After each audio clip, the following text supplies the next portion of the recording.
In progress. Okay, so, well, thank you all for having me here today. It's good to see some familiar faces, and always excited to come and present here in Hollister. Really love this area. For those of you who I haven't met, my name is Brian Coleman. I am the regional coordinator for the Central Coast with the Governor's Office of Business and Economic Development, or GO-Biz. I'm going to discuss with you guys briefly today the Community Economic Resilience Fund, or CERF. If you haven't heard about this program, it's a state grant program that provides $600 million in state general funding to support regional economic development across the state of California. And in particular, it is intended to support equitable and sustainable economic development across the state. And so the program is broken up into two phases. So phase one is a 2-year planning phase. During this phase, the state awarded 13 regions across the state $5 million so that they could develop economic development planning tables. Our region here on the Central Coast is made up of 6 counties: San Benito County, Santa Cruz, Monterey, San Luis Obispo, Santa Barbara, and Ventura. Last summer and fall, I should say, there was a competitive bidding process to award organizations, each region, the $5 million planning grant so that they could manage and facilitate the planning process for each region. So back in October, it was announced that 3 economic development organizations here on the Central Coast were awarded the grant. Those organizations are the Monterey Bay Economic Partnership, Reach Central Coast, and the Economic Development Collaborative of Ventura County. And so they are working together under a coalition known as the Uplift Central Coast Coalition to support the planning phase. So just recently, the planning phase was kicked off or recently launched. The Uplift Coalition held their virtual kickoff event back in March. And currently at this time, they are working on building out their internal structure. So at this moment, basically the current status of everything that's been going on in our region so far. The Uplift Coalition is currently selecting members to fill their governance committees. So they recently put out a nomination form to an online nomination form to accept nominees to fill these committees. They do plan on having a 6 to 8 member vision committee that is basically going to be tasked with providing oversight and kind of serve as the quality control for the planning phase process. And then at this time, the vision committee, they're in the process of getting formed, and they do intend on meeting soon because they will be selecting sub-regional steering committees, which will be divided up regionally between the northern half and southern half of the Central Coast. So each one of these steering committees will have 12 members, and the steering committees will be tasked with basically kind of guiding the planning phase process. And then after the 2-year planning phase process, I should add that during the planning phase, the goal of the program is to include widespread and wide-ranging participation from various stakeholders in the region, and to include broad participation from community members and various stakeholders throughout different constituency groups. So the idea is to have participation from local government, business associations, workforce development, higher education, community-based organizations, philanthropies, worker centers, and just anybody from the public who wants to participate in the planning phase process. The purpose of the planning phase process is to basically, the outcome of it is to have economic development strategies and regional economic development strategies and regional plans be developed so that eventually they can be used to submit funding, or so that projects can be submitted for implementation funding. So during the implementation phase, which will take place after the coinciding with the planning phase and after the planning phase, the idea is to have $450 million available for competitive funding for projects. And it's also the goal to align this funding with other state and federal funding resources. So recently, as I mentioned, the Uplift Coalition just had their kickoff webinar. If you guys like, I can provide a link to their presentation, and I believe their webinar was recorded, and there's a recording of it on YouTube. So I can definitely have Renee share that with you guys afterwards. The slides and the webinar.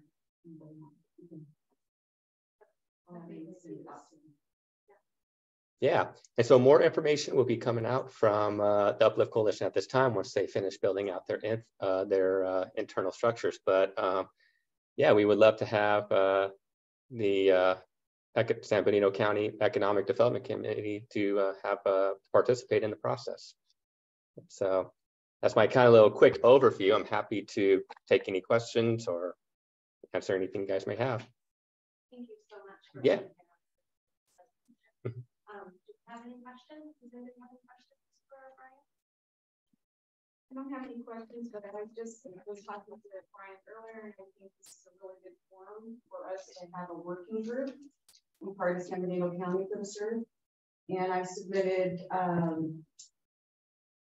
nominations for both of you to be on the committee. Thank you, Renee. Mayor Jordan and David Berrioni and Christine, and also the ABC to be on the committees. Whether we don't know if they've selected them yet. We haven't heard it. So right now, as of now,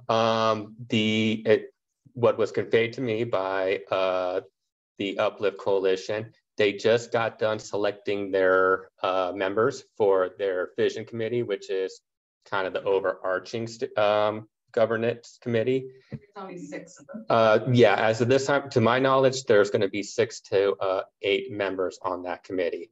The plan is that committee will be meeting sometime over the next couple weeks to select the members for the other governance committees, which are going to be made up of 2 sub-regional steering committees, one in the north and one in the south. Each one of those sub-regional steering committees are going to have 12 members, and those members will be made up of representatives from 12 constituency groups that were identified in the CERF program. So the idea is to have one representative in the north and south from representing higher education, one representative representing local government agencies, one representing workforce development, community-based organizations, philanthropic organizations, worker centers, workforce development boards, and like tribal groups. The idea behind the program. So also I should probably add, the intent of the program is not to have the regional conveners, the Uplift Coalition, have sole decision-making power in deciding how the planning phase is going to proceed and what type of economic projects and strategies should be proposed. The idea behind these committees is that they want to have a shared decision-making structure. And then these committees will decide on things like what type of working groups should be created, what type of issue roundtables should be formed to gather input and feedback from the community and community stakeholders. And so we want this to be as inclusive and include as much broad participation from regional stakeholders and community members. Try to promote that as much as possible. Do you know, I think it's great that we're trying to get from all these different sectors, but do you know, is there any type of, in these kind of subgroups that are going to be 12 members, is it kind of like, okay, 3 from this county, 4 from this county? Is there any type of breakup? Because I believe, I just want to make sure that I'm willing to do whatever I can to show up at any meeting. I want to make sure that San Benito County is there and that our concerns are heard. Yeah. And that we are part of this, right? And so I believe Vivian Fernandez is on the board representing San Benito County. Oh, great. I'm not sure yet. I haven't been made aware of their members. Okay, yeah. One of the. Yeah, it was just, I just received notice that their members were selected and posted on their website. I haven't seen that list yet, unfortunately. But what I can say is that one of the main goals of the program is to also prioritize geographic equity. And what was conveyed by the Uplift Coalition, at least with the Vision Committee, the idea is to have at least 1 member from each one of the counties in the region. And I believe the intent too is to prioritize geographic equity and geographic balance on those sub-regional steering committees as well. Yeah. Any other questions for Brian? Yeah. Can you speak a little bit about some of the pilot programs that can be funded even in the pilot stage? So actually, that's a good question. I forgot to mention this. So apart from the planning phase and the implementation phase, there's actually 2 other elements to the program. So recently, the CERF had a economic development pilot application period. So back in February, CERF opened up an application. They allocated $50 million from the implementation funding to support shovel-ready projects. And so we received a number of applications from the Central Coast for pilot projects. Those award announcements will be coming out actually very shortly, sometime in the next couple of weeks. In terms of actually supporting pilot projects during the planning phase, at this time, there's no plan to support implementation projects during the planning phase at this time. That would be for the implementation part. I will kind of allude to this. So our CERF interagency team, so this program is being overseen by our office along with the Office of Planning Research and Labor and Workforce Development Agency. There are discussions underway about possibly maybe allocating some funding to support capacity building for pre-development work. So like if an organization needs additional resources for planning and pre-project development, we are right now in discussing options for possibly supporting that type of work. But as of now, there's no plans to support funding specifically for implementing economic development projects. Yeah, the planning phase, most of the funding during the planning phase at $5 million is going to be allocated towards conducting research, doing community engagement, outreach, building up the planning table. I should mention too that the Uplift Coalition is allocating $1.25 million from the planning money to create an inclusivity fund. And this money will be used to provide support to community members and organizations to participate in the planning process. Some of that will be in the form of possibly reimbursing organizations for their participation, also maybe providing like gift cards to community members who attend listening sessions.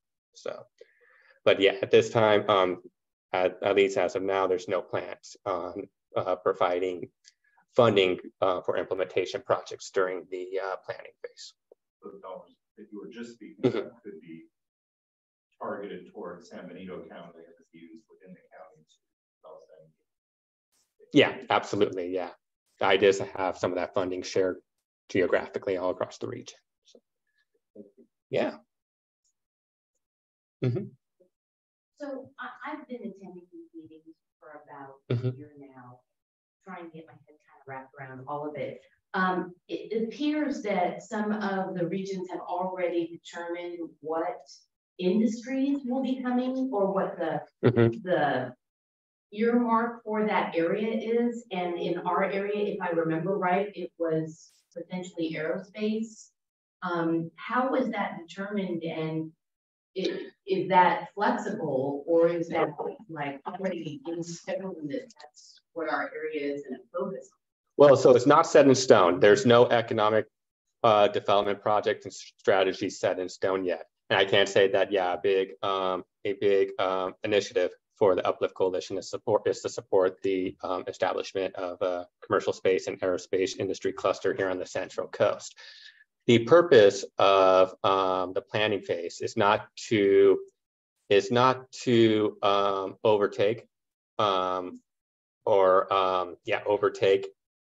current economic development strategies. It's to incorporate current economic development strategies between the sub-regions. And then also the intention of the planning phase is to develop ideas for new economic strategies and initiatives within each of the sub-regions here on the Central Coast. And so the planning phase does intend on incorporating current economic development strategies, but the intent is to also develop new economic development strategies as well, and to basically, bring them all together under a organized effort to develop a broad regional plan. Brian, does the proposal that the Uplift Coalition submitted to receive the planning phase funding, do the projects need to align with what their proposal was? As far as, is there something we can look at to see what they submitted as far as what they wanted for the 6-county region? So the application that was submitted for the planning phase grant, it didn't really have any specifics on the type of economic projects that they want to promote. The application was more focused on like project scope, exactly, plans for how they intend on organizing the 6-county region, conducting outreach and engagement. Ultimately, as the planning phase commences, that's when specific economic development plans and strategies will be proposed and rolled out. So that's kind of the plan right now. Any other questions for Brian? Brian, thank you again. Yeah, thank you so much. I know there's a lot of information to go over in CERF, and I could probably stand up here for hours and talk about all the different aspects of the program. So if anybody wants to discuss the program more, I'm happy to chat with you guys afterwards or set up time to meet and discuss further. All right, thank you.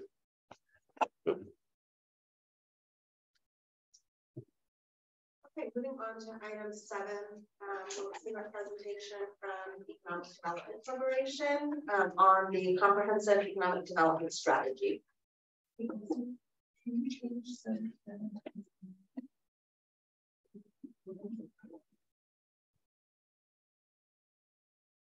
Hi, everyone.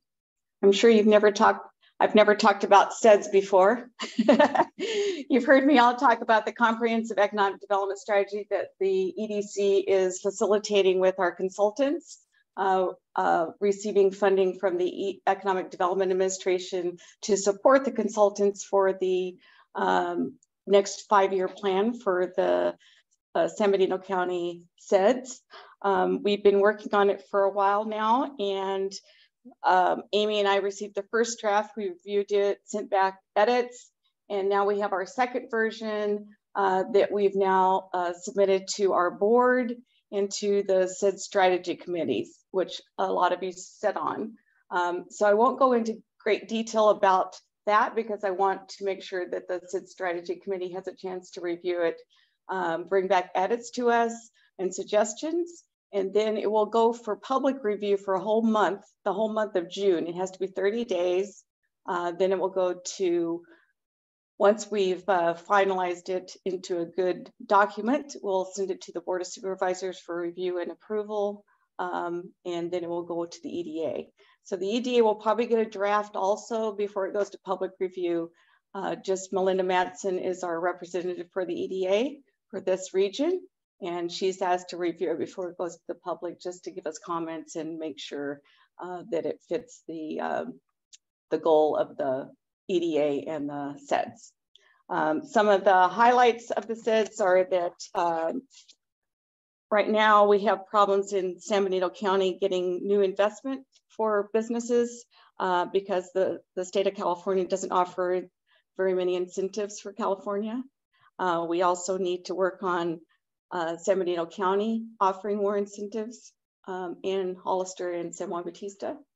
The cost of doing business in San Benito County is a lot higher than other locations like Arizona, Texas, Arizona, and Nevada. And so a lot of businesses have left. We have utility issues here. And that's one of the priorities of the CEDS, is to make sure that we somehow obtain PG&E or microgrids or another option. And I know some of you think that's not such a big problem, but it's a huge problem for San Benito County. Without that, we're going to be just doing business retention efforts. And even then, those business retention efforts, there are going to be lots of businesses that want to expand but can't because they can't get the utilities to do that. Or they have land next to them. They would like to expand and buy that land or lease it, but there's no utilities for that. We also want to make sure one of the big initiatives for San Benito County in the CEDS is to retain our hospital facilities. So that's a priority also.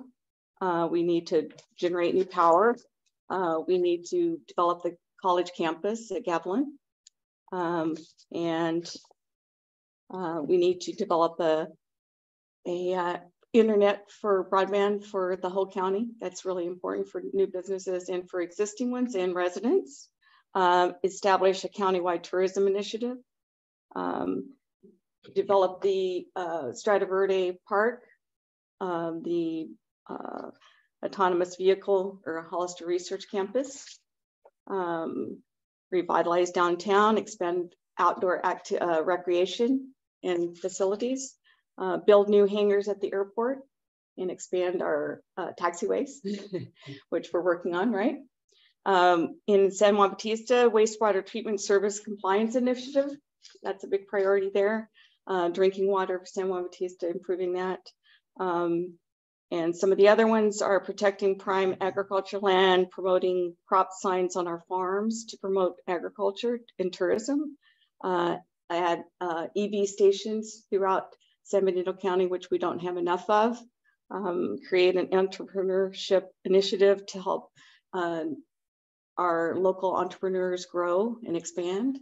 Farm and wine tours and our farmers markets, expand those.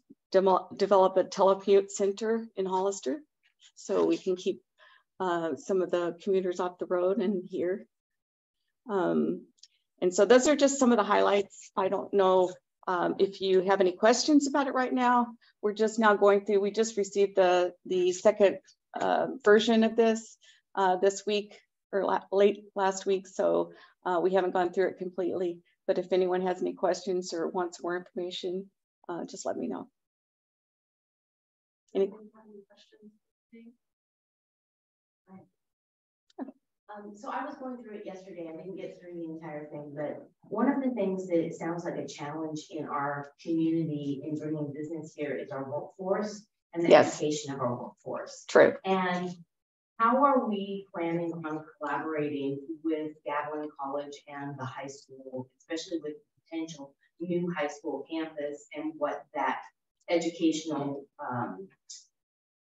platform could look like to help economic development in our community. Region.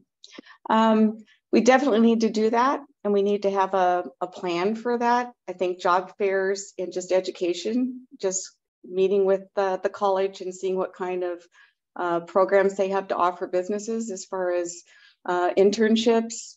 We need to have more internships with our businesses and include the businesses in job fairs, because I mean, there are some programs like nursing that Gavilan does have that we need to work on educating businesses, or like the hospital in Kaiser in Gilroy, about the opportunities there for bringing those employees. Gav also has programs that they're working with the high schools. They are into the high school and I forget the term, where they high school students get credit for both high school and college, and it's a program. Thank you very much. Dual enrollment and concurrent enrollment. There's things like aviation and mechanics for planes. There's water and wastewater. There's HVAC. They have several programs now at Gav. Welding, where high school students can start a program from there. Or Gav goes into the school and works with the high school stuff for school enrollment. And they get school credit for. And so how are we, because I'm so new at this, I'm what, on the job now. How are we bringing the schools to the table so that they understand where the Uplift Central Coast, what businesses we're trying to promote through EDC, and how we bring and build from our youth? I think we need to invest in our youth and really show that our educational system is on board with that, so that the opportunities keep our young people in our community. What I've seen in the 20 years that I've lived here is so many people leave because of lack of opportunity. Well, it also has a lot to do with salary and what you can get other places. And I'm sure Liz can tell us about her from Workforce. So one of the things we're doing is last year we had our countywide job fair, and this job and resources. I partnered with the HGA and the Govt building. We partnered with Workforce. One of the things that I'm going to be doing for this upcoming, because we're trying to do a really big event. We did well, but we didn't do the best, the greatest that I think we should do in response to the need that's out there. So I am actually literally going to be talking to Gav and to see how we can integrate them and have them be part of that big outreach. In addition to the different workforce services, one of the things that I'm doing in business services and workforce is reaching out to each individual businesses and starting to do highlights of calling them job talks, whether they want to do it virtually or I go to them. Like right now I'm working with San Benito Crews. They're going to be doing a really big hiring. So we're going to be doing some things there. And just trying to support the businesses and what they need and what they're looking for. Obviously, and Dave knows a lot about workforce development as well, but the funding is limited. We're a small county, our funds are very limited. We do have training programs. There's things that we are trying to bring out into, we're looking at having online trainings through a network that a lot of other workforce boards are using called Skill Up, so that they can actually get certified online. So there's a lot of things that are in the works right now in workforce. It's just because we're a small county. I mean, I know Omar knows that. So it's reaching out. Go ahead, Omar. Omar can speak to this as well.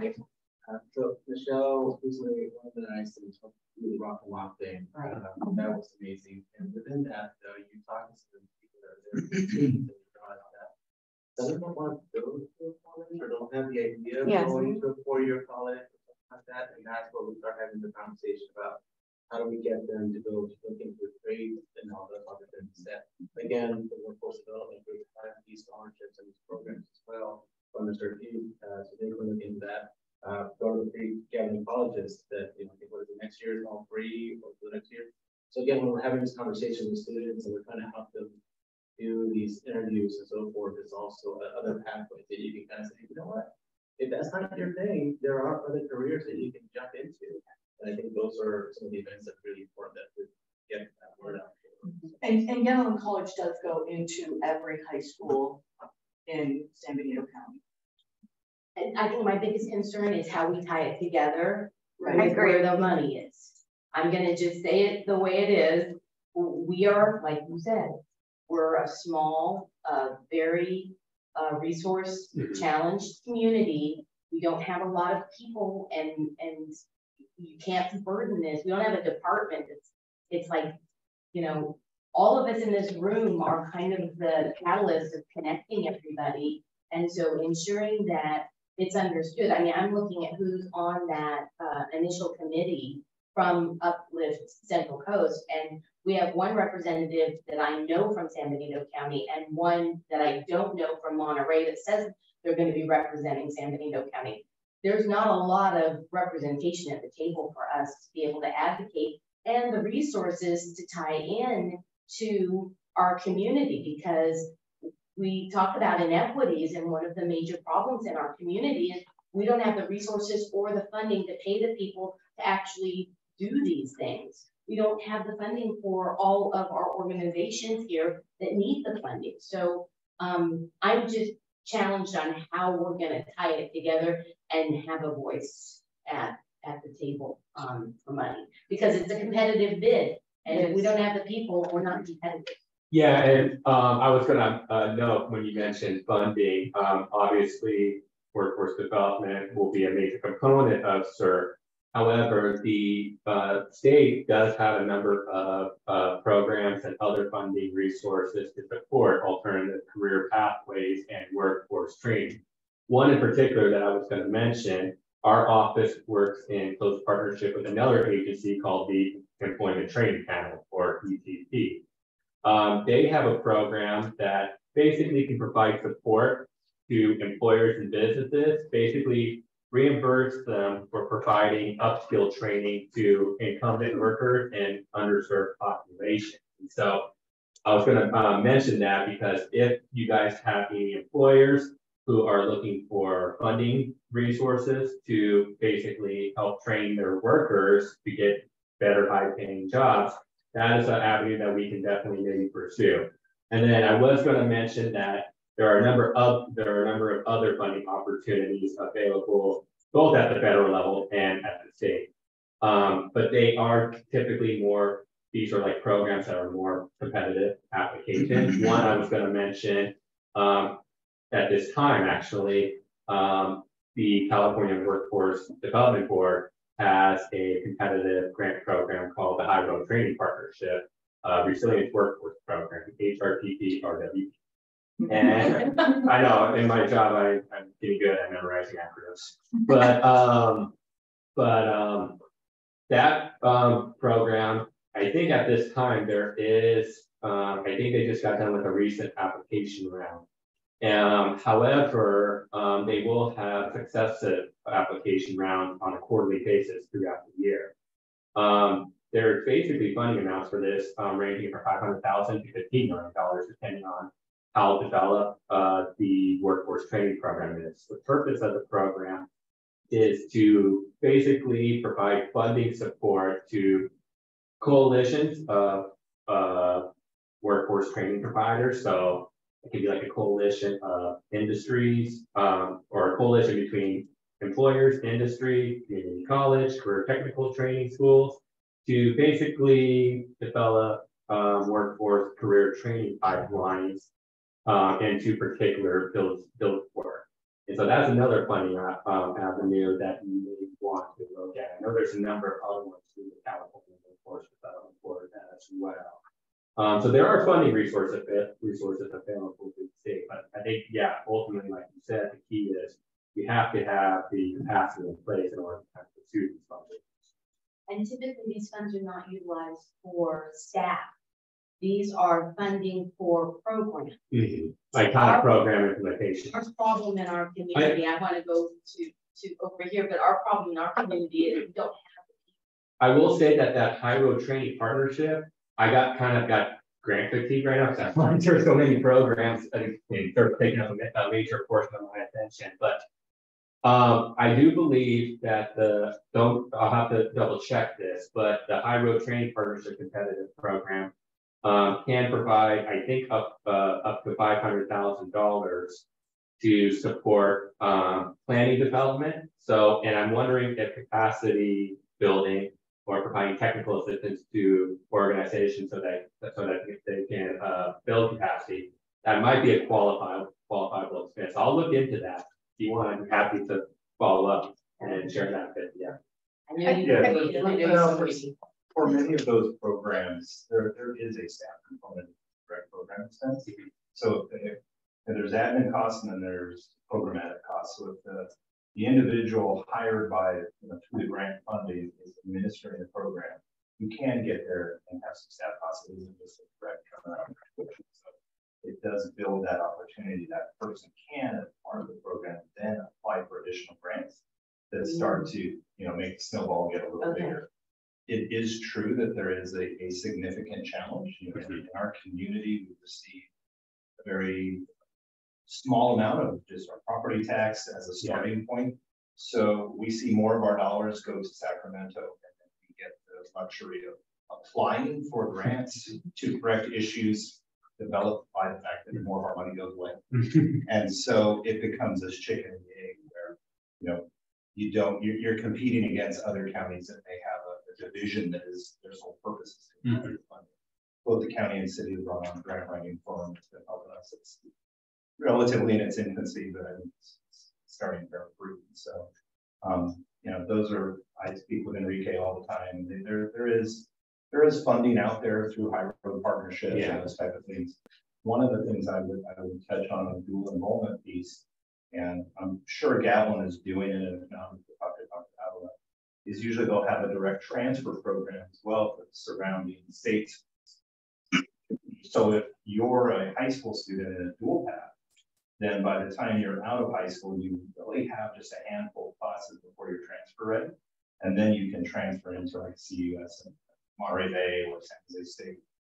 And with those, the Gatlin's in the Promise program right now is basically almost everything. And then right into the state system. And if someone is on top of that, they can be out, if they do it through high school and then stay with it, they can be pretty much within 2.5 to 3 years with a bachelor's degree in hand. And that's it's really a two-pronged approach. We do have the trades, and I think there's good work being done with partnering with Gatlin.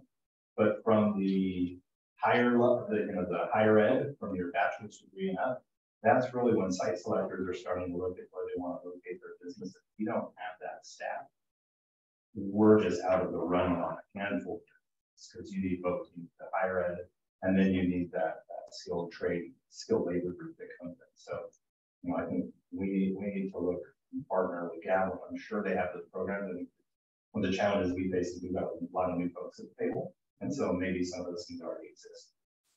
Do their job of training about. And without the companies here, the businesses here, they're just going to get the training and go on to Silicon Valley.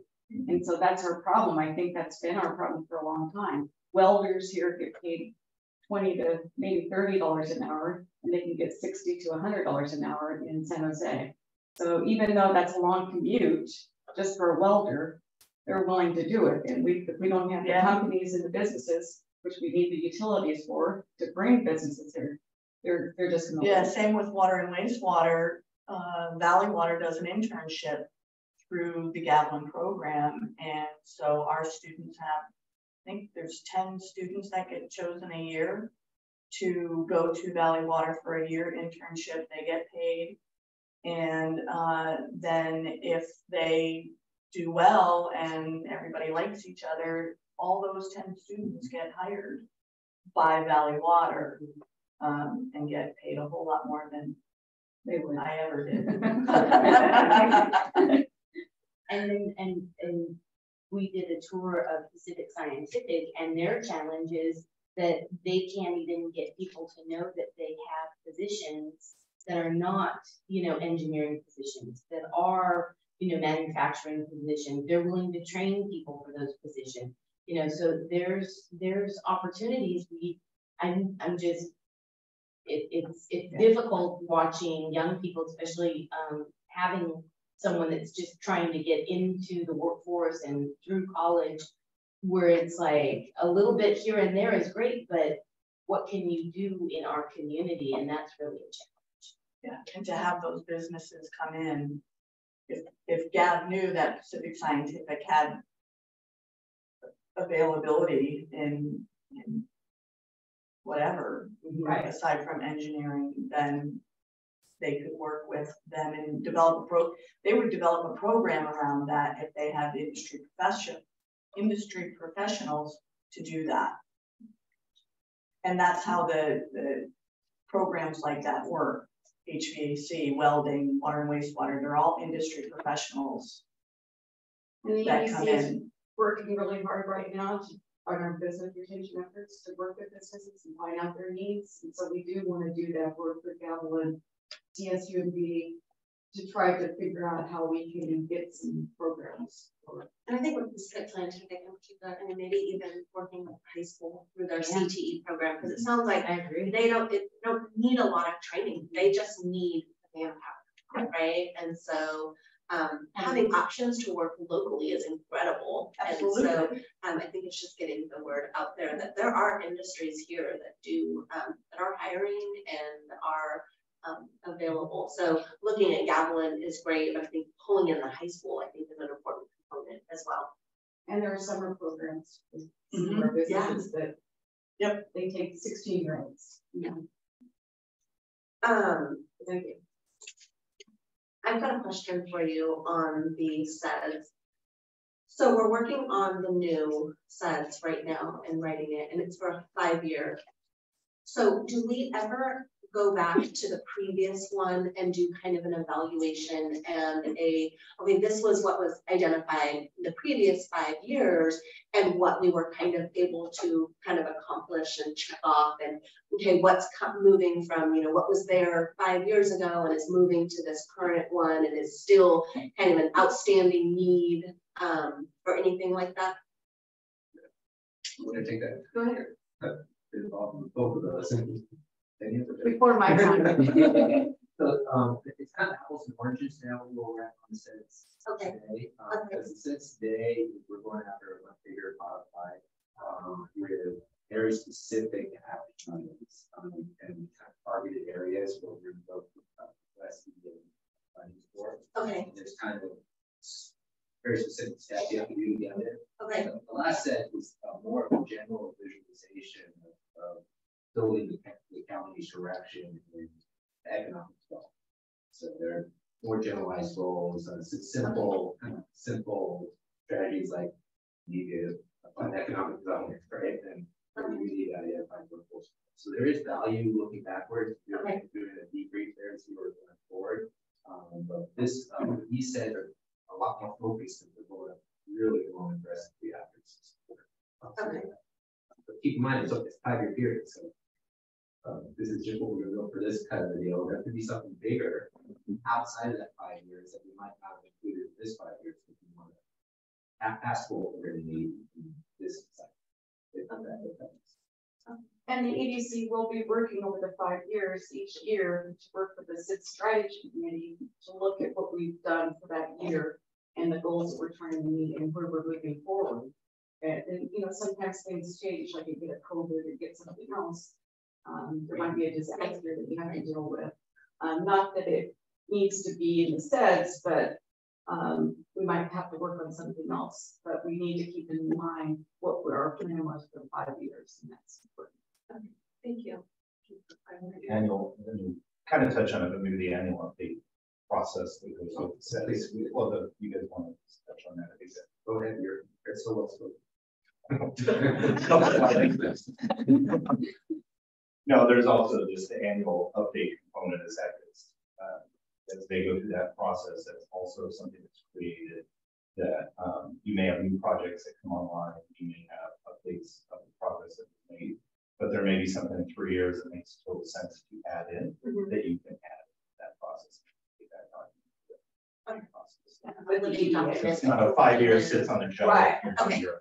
It should be. It should be something that you're always working towards, not just a piece of paper on the bookshelf. Thank you. Any other questions, comments regarding that? Self-serving comments. So if I want to get comments on this draft document, when do I need to have that? I think we announced it Monday. It's not. So, but the public will be on weekends. homework. So just to clarify, it's going to go to the public the first part of June, and that whole month it will be open for public review in the month of June. Right. And we will need help with the county figuring out how we can get that to the public. Whether it's something we put on the needle link or publicize, or how do we make it? No, do we, what about like the city of Hollister? Do you need their help at all in getting that, or just the county's reviewing? The city is also reviewing it. They're on part of the but you just need our help in getting it out. Right, because the county will not need. Okay. Okay. All right. You're approved. And you're okay. Perfect. Thank you. Thank you. Renee, thank you so much for doing that, and so much for your hard work on the CEDS and everybody. I know there are a lot of people that have contributed, and so thank you to everybody's efforts. So we'll go to item 8.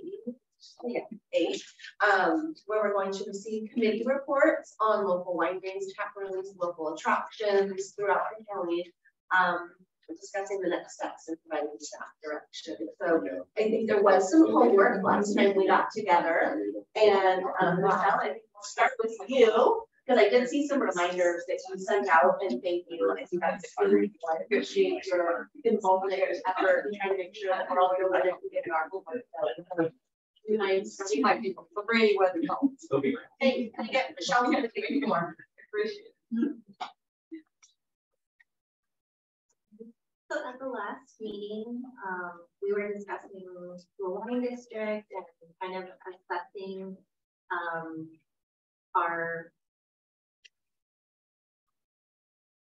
businesses that are wine, brewery, tap room, sake distributors, and really putting it all in one place so we can evaluate our assets, really taking inventory of what we have here in San Benito County and understanding how we can support those businesses, and also what is needed from an infrastructural level to make sure that visitors and tourists can access them.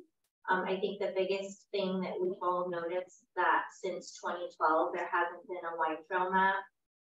We've developed websites, and a lot of businesses have been advocating for themselves through websites and social media, through the chamber and through funding from the city and the county over the past years. We have developed and funds from private donors, a website like Savor San Benito that lists as many businesses as possible. But just recently, as a collective, as a collaborative group, like taking a look at these again and saying, are we missing anything? Who do we need to add to this? And can we do this together? So kind of the direction at the last meeting was that we were going to kind of stay in our lane, for just to simplify how we would approach this project collectively, was that we would stay in our lane and that organizations would take a chunk of the task and do the best that they could to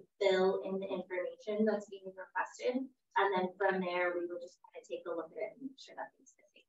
So we just created a super simple Google sheet where, you know, San Juan Bautista has an opportunity to put anything, San Juan Bautista, downtown Hollister has the opportunity to input information for downtown Hollister, And then from the chamber perspective, because we are a county-wide organization, we would kind of do that overarching view to make sure nothing's missing. We didn't get into anybody's lane until after that lane kind of had already been manicured, or however it was that people were submitting information into their designated Google Sheet. But we also created the opportunity for every single person in the email thread to be an editor on the documents. So let's just say if chamber wasn't able to do our overarching view of Old County, anybody could say, hey, don't forget so-and-so, oh, hey, so-and-so. So we wanted it to be where we all had responsibility, but also, well, we all had accountability, but we also had these responsibility and duty to step in if we were able to. So it wasn't like, oh, well, I can't update it, or it didn't get updated. It was, we all have the opportunity to add information here. So I just think it was a collaborative thing we were all able to do to see and kind of if we were willing and able to. So I think the outcome of that is that there are still some gaps in information that need to be added, but by the end of the day, it can be added where needed. And then from there, it's kind of whatever you guys want to see done with that information. So does anybody want to add any comments? So was adding to it? How was the process? Work okay? It's working? Is it going? How's it going? I haven't had a chance to have my stuff in there, but I was going to go. Okay. I know you've got a big event on Saturday. You've got the big downtown one.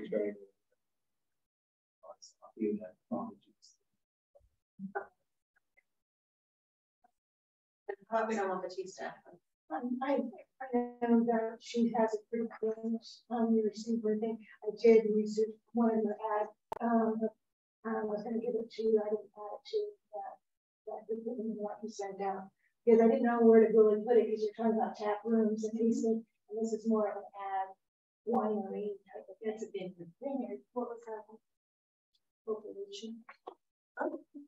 So, and that was one of the things that we kind of had on there, like items for consideration, because in some cities we have like restaurants that have like a full bar, and then there's some that are like a tap room that allows food and everything, and then there are wineries that are just distributors, just manufacturers. They're not open to the public. They're not, I was just going to let you. And so that's why we were like, let's just do a total breakdown and get everything on there, and then figure out what to do with it later. Because if we put them on the map, like they can have an icon if it has a tasting room, or if it's just a distributor, or something like. But I want to have dying things. Things out on that. Well, yeah, and it depends on the county. Yeah. Well, and for like Savers and Benito, we have little icons that say they have outdoor dining, they have takeout and delivery. Like we can add an icon that says like special events only or not open to the public. Those are things that like we really want to assess. How do we educate visitors so that they can engage with us correctly? Like I'm not going to go up to, let's say, this winery and be upset that it's not open to the public. But if there was a way for me to access, oh, I know this isn't open to the public, but I can order. Or if I was a distributor, like we have wine companies that buy grapes from local vineyards, but they don't have a tasting. They're distributors only. They're in some stores. So kind of this is where we're trying to assess. It's still a revenue generator. It's still creating jobs. It's just not open to the public, and that's okay. But we should still have them part of the story, because what we've learned is like in nearby communities, like Morgan Hill, for example, they did a wine trail when they have like 8 wineries. They ended up with like 27 wineries in total because they were publicizing the wine trail. They didn't get visitors. They got more businesses. They got more companies. So for us, whatever becomes of it or whatever our goals are going to be dependent on how we use that information. So whether it's a map, a trail, economic development, business recruiting, or it's just retention. Hey, if I got 12 bodies up there, I need to go focus on 12 bodies, right? you have to understand your inventory and the data of that inventory. How many jobs does it create? How many cars are going up and down that road? If they are not the impact of cars and visitors going up the road, but they are a driver of revenue and sales tax because of what they ship out, that's good information for us to have as far as other wineries that don't necessarily like ship out, but they have visitors because they have a winery. That we need to know too. How do we use that information to make sure that we're serving them correctly? That infrastructure, we will give them all of them what they need, but we're not making them carry a huge financial burden that was not caused by them. So for me, it's just about like fairness and understanding the information. I think for me, just having that information, the inventory, is kind of just the first step. And then we really need to assess it. Okay, what do we do with this data? And what story do we want it to tell for us? Because I think there's a ton of opportunity here. I would love to see a wine trail map. I would love to see, like, for example, the wine and beer stroll, right? If they make wine, but they're not open to the public, we should have them on the wine trail or on the Hollister Downtown Association or Wine and Beer Stroll to give them visibility, to let them be part of it, to let them engage with people. And then, oh, go to our website, that's how you buy more. So for me, like, I would have never known, and Omar, maybe we both would have never known that they should be part of the Wine and Beer Stroll if we didn't take inventory of them and become aware of them. Education, I think, is the first step.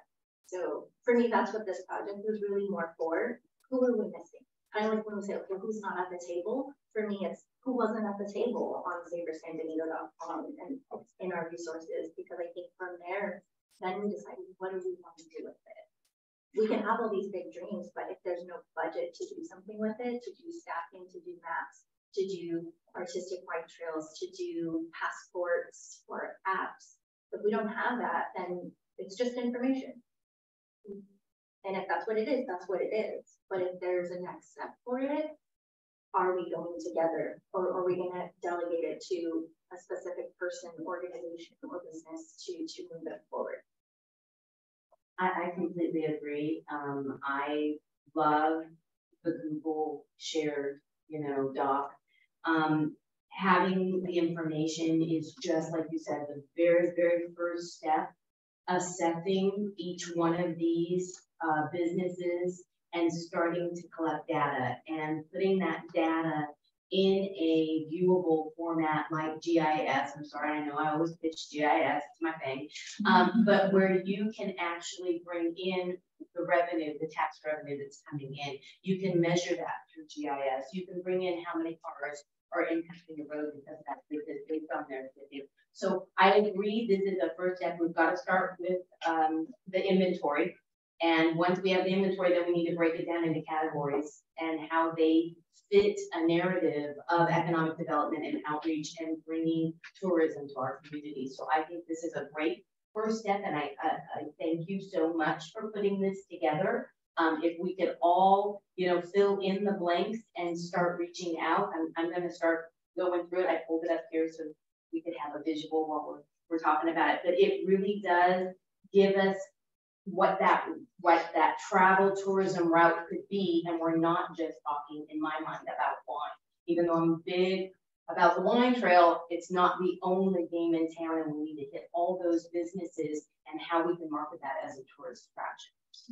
And I would add that, not just wine, but also we have some amazing kind of ag commodities here. I'm thinking B&R Farms and some of these different places that people are wanting to come and tour some of them. Different olive oil operations. We just have a ton of things here locally. I know we have to stay somewhat specific. We've got to start with the next map. But I think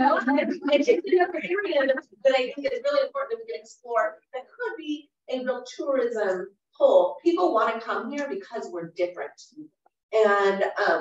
And so I just think that some of the, kind of the beautiful landscape that we have and seeing all of the pasture land and kind of experiencing kind of the agricultural lands that we have here makes us really unique. And so I think let's capitalize on those things that make us really unique. Let's not try to be something that we're not, right? And so I just think that that's an important component to who we are and kind of where we want to relevant. And as I started this from our last meeting, I want this data collection to really drive our road improvements. I'm going to keep pushing that out there. In order to make these businesses more successful, our infrastructure and road improvements have to be addressed. And this is a funding issue for our community. But if we super hyper focus on at least a beginning data point, then expand it to the next step and the next step, and how we can really bring that tourism into our community. I think it's all great, and we have to take baby steps in order to make real change. So I thank you so much. I think to your point of doing the same inventory for agriculture commodities, we have a lot of historical stuff because we're Chamber of Commerce, so we have a lot of really cool maps and just information from years past. And there's this really cool map of like 1974, and it's the entire county and what was being grown or manufactured in certain parts of the county. And I would love to see that done again. And also the same way we would have the wine and beer sake trail, a farm tours is something that we really like to see. And the same way, some of them have a tasting room and some don't. Some are working farms, some are open to the public or not, just because of, you know, regulations and OSHA and USDA, like all of the pesticides, organic, like there's a lot of rules of why you can't just go up to a farm, but B&R Farms has a market, right? Bertuccio's has a market, like, so those kinds of things where we could do this for different industries like agriculture as well. But the map is really cool. Like it showed where there was beef, where there was walnuts, where there was apricots. And it's really cool because we can see how that's changed. There's not as much cattle as there used to be. So orchards are no longer there, they're housing development. So that map looks very different now, but it's a lot more concentrated in the county areas where it's still very cool. And there's so many more things that are now part of that commodity list that weren't there. So I'm very curious to see what we can do with that information for not only for tourism, but for economic development. I think it tells a really, really unique story. I think it's very interesting to hear that we're kind of like, you know, like earmarked for aerospace as far as like manufacturing, because I see agricultural manufacturing, I see so many different things of what we are based on the data, based on the numbers versus kind of what we think it could look like in the future. So I think when all of those kind of intersect, like we find industry. And I mean, going back like a few ways, like in the conversations we've had with the high school, because we do rock them off, the number one thing we hear all kids say is, I never knew that was here. When it comes to companies, whether it's Packside, any of the businesses, they go, I never knew that was here. I never knew we could do that here. Kids are going states away to do exactly what they could do here. So awareness is the number one thing. So for us, we're like working with Packside on a custom marketing plan to reach the entire community through PR, newsletters, link, articles in Benito just for visibility to say, we're here, this is what we do. There's this preconceived idea of what people think they do, which is not true. So I wouldn't tell my kid to go work there if I think it's something that wouldn't be a good fit for them. But like with most parents that have kids, you want them to stay close to home. If we know our problem is 64% of our workforce commutes out, why would we put our kids on that road? We need to create awareness, identify opportunities here, and have these kiddos work here. So Rock them Off is kind of like part of the slowing down that leaving. You know, we don't want them to not go to college. We want that. We want them to go to school. We want them to go to trades. But we want them to have awareness. Because if you knew, we do something a different place. If you knew, would you have stayed? Would you have stayed in Hollister and stayed in the county to keep your talent here? To keep, you know, like the family dynamic closer. Like for me, like you gotta walk it back a lot to see, but I think awareness of these businesses is the number one step. And I know a lot of people are gonna say, well, that's on the business to invest in their own marketing, but that's not necessarily the case. We have to identify our assets and promote them as opportunities. If we're promoting this as an opportunity for tourists, why would we not do the same for businesses and manufacturing or whatever with students? It would be this, it's the same concept, just displayed slightly differently. But like with workforce development. I would love for workforce development to partner with our Rock program. You know, this is something we do very separately. I would love to see the moment where that intersects and how much bigger it could be. Could the data we got from our Rock program be part of the grants they apply for, state or federal or whatever level, right? Because we know our program grew 3 times this year. 3 times the size of student involvement in 1 year. And that to me is huge because there's a need for this. Kids are actively pursuing opportunities to get educated, to have education for their future, investing into themselves. Parents don't sign their kids up. Students don't sign up their kids. Kids sign up themselves. How many kids did you guys have this year? 102. And 6 of those were special education students as well. So we even have nonverbal kids who do mock interviews. So we kind of make sure everybody has access. So we have the general education kids, kids that have specialized education programs, the nonverbal kids, the special ed kids, like everybody has the opportunity. It's open to all grades. But for us, this is fully funded by member business, chamber member and non-chamber member businesses in San Diego County. No funding came from the city, the county, grant, anything other than our businesses that, hey, we want to help those kids to do that. And if it got them visibility of being able to talk to 3 or 4 kids, like they were like, hey, that kid might want to come work for this today. Or maybe they'll tell their friends.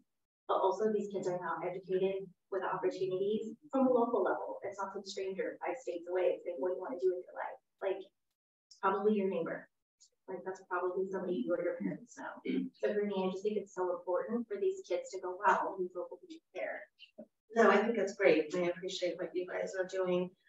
Brian, do you know, while you're here, I'd like to take advantage. Are there any opportunities that you know of for funding for us to be able to kind of do some of these economic development, you know, wine trail kind of a map, farm tours kind of a map, anything that you can think of, whether it's grants or state funding or anything that might be available? And you don't have to answer right now, but if you are, you know, wake up in the middle of the night and you have this thought, I think we would love to know. I think that's one of the things we're going to be needing is funding, right? Yeah. Like we have all these wonderful ideas. How do we have the money to put these things into action type of a thing? And so yeah, I have a kind of a broad knowledge of, I'm aware that, like, for example, at the federal level, I believe it was either ARPA or I believe it was ARPA funding. They allocated some funding towards like outdoor recreation programs.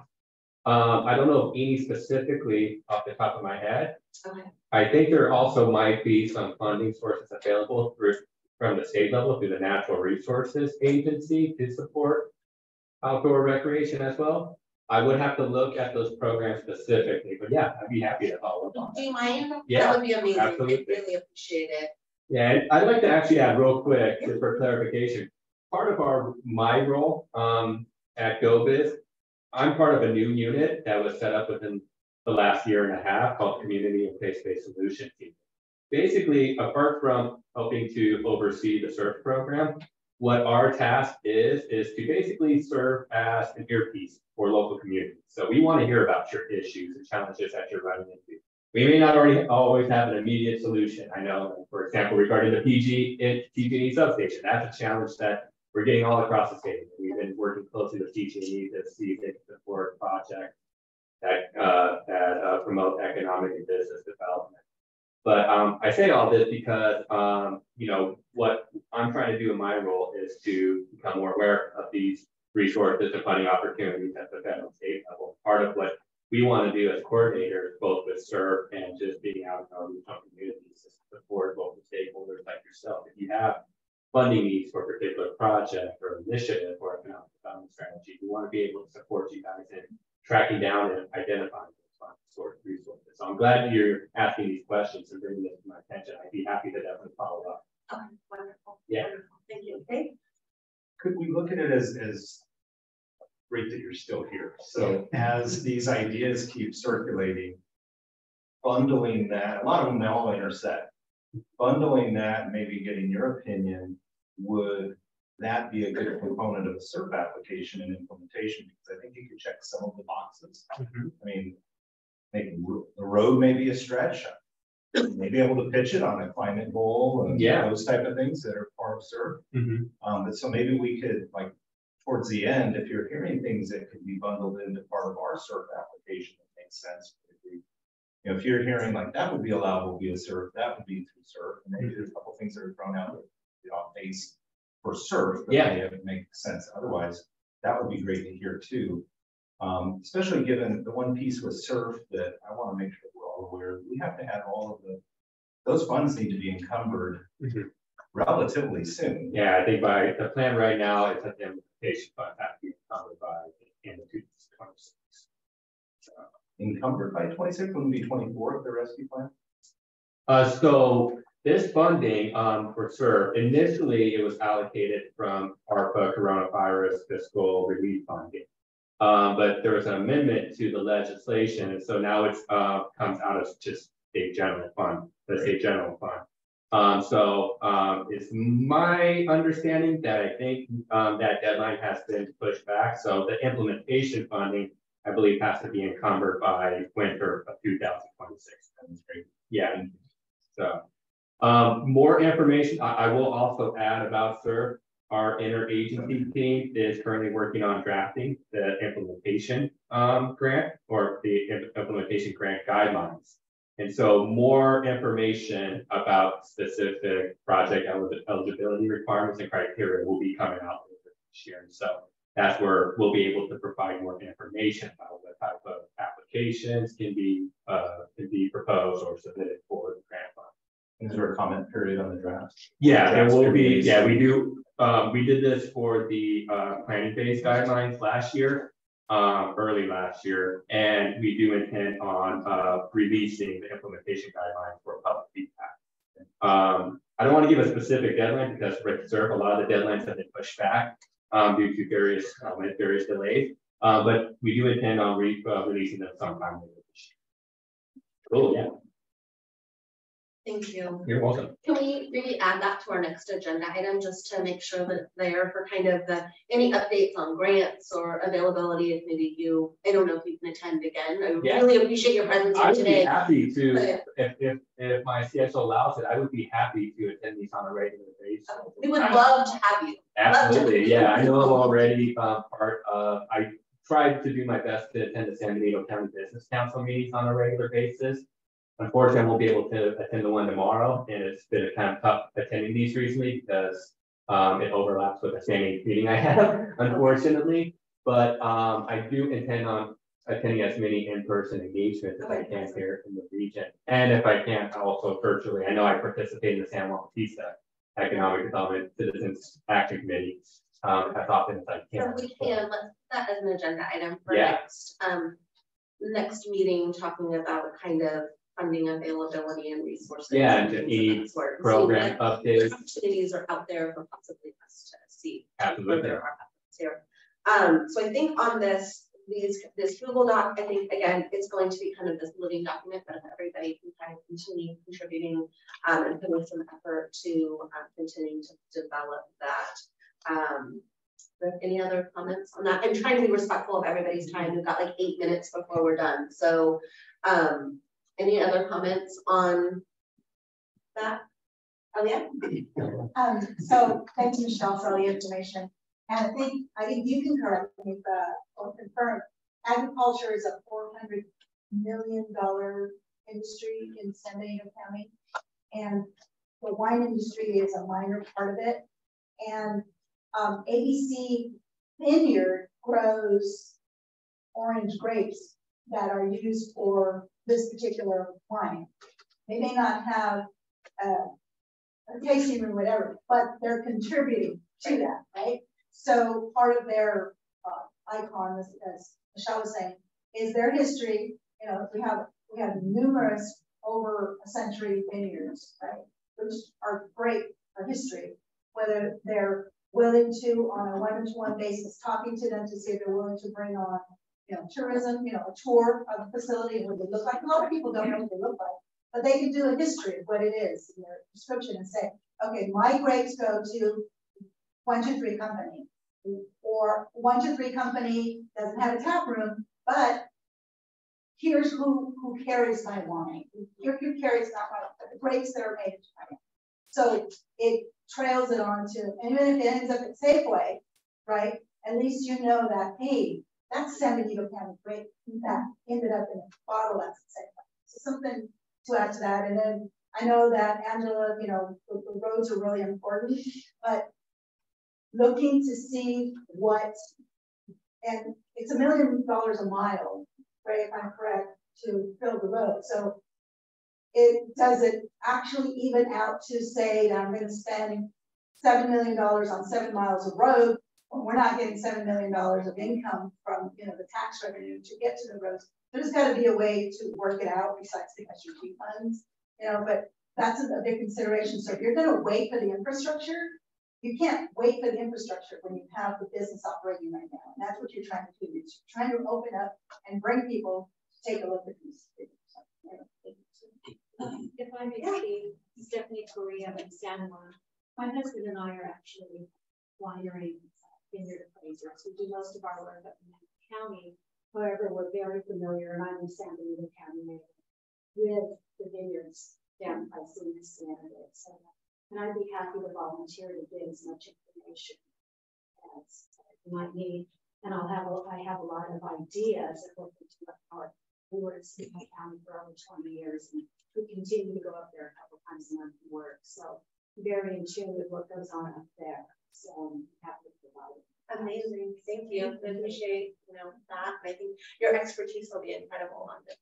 Well, we like San Benito County. It's my home. I've been away for 45 years and back. So welcome back. I'm happy to have you. Okay, so I think we'll just keep, I think let's keep this on again for another agenda item. We'll just keep kind of moving this forward and keep improving and really kind of developing a plan for it. The last thing, and 5 minutes. The last thing we have on our agenda is item 5 that we moved. And it's the discussion of kind of the bylaws for the Economic Development Committee, including but not limited to member composition, committee roles. And so this stems from our meeting last month that we had, where we really were kind of talking about how do we create this committee that is this amazing working group, which is what we're seeing as kind of at the table here, and providing a space and a committee that kind of fits so that we're this working group that really is set to kind of get some stuff work done. I think that was the reason we changed to the epicenter. It was easier to have a discussion kind of around a round table. It felt really weird from the dais, the first meeting where it was just Supervisor Currow and I, didn't feel as collaborative. Then we tried around the little table in front. There was just too many, which is amazing. And so I'm so excited and happy to be here. But that really is where we're discussing the bylaws for Economic Development Committee. And so there was talk around, hey, should it be different so that it isn't run by government, but maybe it's more of a nonprofit? And I think there was previously an economic development partnership. And so there was a lot of discussion around it. I've been kind of mulling it over, and kind of my position on it right now is that we leave things kind of status quo. Right now we have the staff, and we'll make sure that we are meeting. It doesn't mean that it can't change in the future, but this is so incredibly important to our county that we have forward progress. And so I'm committed to being a driver, and I think Supervisor Currow is as well. And so we're committed to making sure we have these meetings, to showing up, to working with all of our stakeholders, all of you, the community, to really further this effort. And so if there's really no opposition to that, that's really what I'm proposing at this time. I don't have any opposition, but I'd like to open it up to the group for comments. Yeah, Renee, you want to hold it on the same day or time frame, or? To me, this worked really well for me. I don't know. I mean, my life revolves around meetings. So it's really what works for all of you, because this meeting is nothing without the stakeholders, right? And so it being convenient for all of you is really of utmost importance to me. I will make any time work. Agreed. If I can chime in. We do have a set schedule. It's every month, the fourth Thursday at 12. So that item will need to come back. The next regular one is scheduled for May 25th. If the committee wants to cancel that one, we certainly can, and then just have a special meeting. At that special meeting, we would kind of memorialize the change in schedule moving forward. Respectfully, propose that we go to the lunch hour. It is on schedule. Easier time lunch. Okay. Is Thursday the day? I know there's a lot of groups that meet on Thursdays at lunchtime. I don't believe this room is available Thursdays at lunchtime. Is that correct? It is not available Thursdays. We could do a Wednesday. Cannot do a Tuesday because that's Board of Supervisors meeting. City Council. Yeah. So Wednesday, and I think Friday maybe, but I think Wednesday at noon might be the best. So yes, let's go ahead and agendize that for next month. And I would suggest we cancel the May 25th meeting and let's go ahead and put it on a Wednesday, a special meeting Wednesday at noon, but let's go ahead and then agendize it for formal change. That would be 24th. The 24th, would that be okay? May 24th? Do I want to have it here? Should I check to see if yes, please. Yes, please. Any other comments about kind of the structure moving forward? Are you discussing we're discussing item 5. It's number 5, but we moved it to so it's regular agenda item 5, but we just moved it to after the presentations. So. I totally support the structure. I mean, I've been in partnerships and different groups involving with this. The strength and improvement of especially the road in the county and the city, they're talking to each other as well as all the organizations that really care about economic development. And having them all in the same road is ideal, but that has not always been possible. Right. So please continue that. Just a clarifying question. This is the first Wednesday of the month. Before it would be 4th Thursday. No. So it would be the 4th Wednesday. So you want the 4th Wednesday, that was right? Yeah. Yeah. 4th Wednesday at 12 p.m. till 12 to 1:30. We try to do 1 hour, but we haven't been very successful. So it's 1:30. Okay. I think the more time the better. I like the 2-hour block. Like I've blocked out 2 hours just to meet it to the board. Like if there's something we could do for the next 20 minutes, it's kind of push us all forward. Like I'm down. So a 2-hour reservation would be okay with me if it's okay with everybody's capacity. Thank you. I think it's really great to have this kind of atmosphere here, and then when you leave, you end up having more conversations, and really grows collaboration. We just got how about the following week?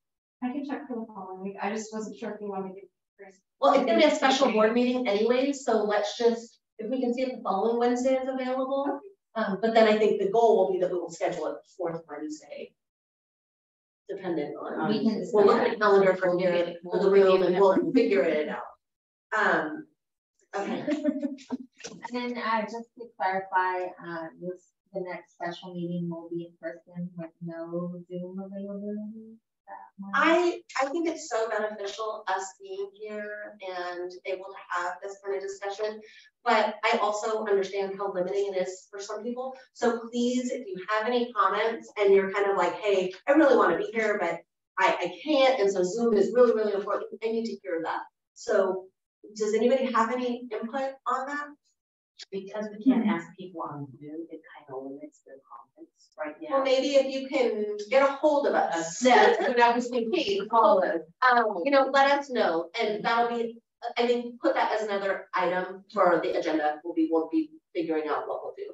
Okay. I just think it's so incredibly beneficial being here and this kind of real collaborative effort. Well, no, I agree. What we've done with our board meetings is they are pretty much mandatory, and so if you're going to vote, you need to be there. You're going to comment, but we still have a Zoom available for people that just can't, but at least want to view it and know what's going on. Okay, so that's great. So we'll discuss that kind of and then just to add on to that, the presenters, as much as we would love to have them here, we also have to think about if they're not.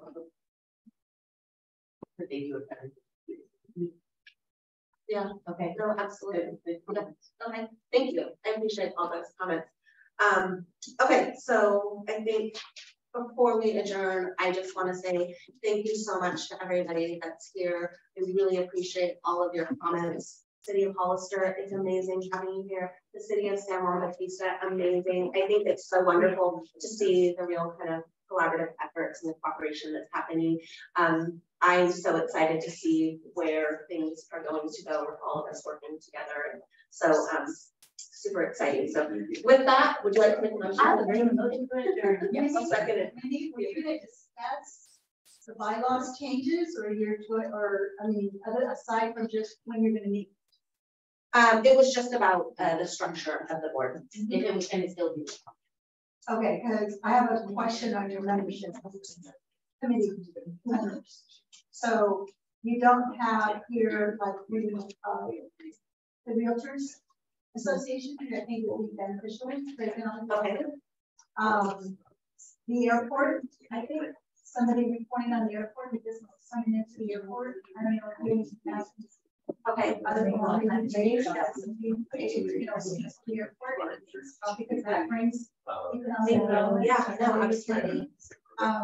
Also, the other thing, San Juan Bautista, I don't know who's who and what different. We've actually got quite a few San Juan Bautista representatives here today. You got some great representation from their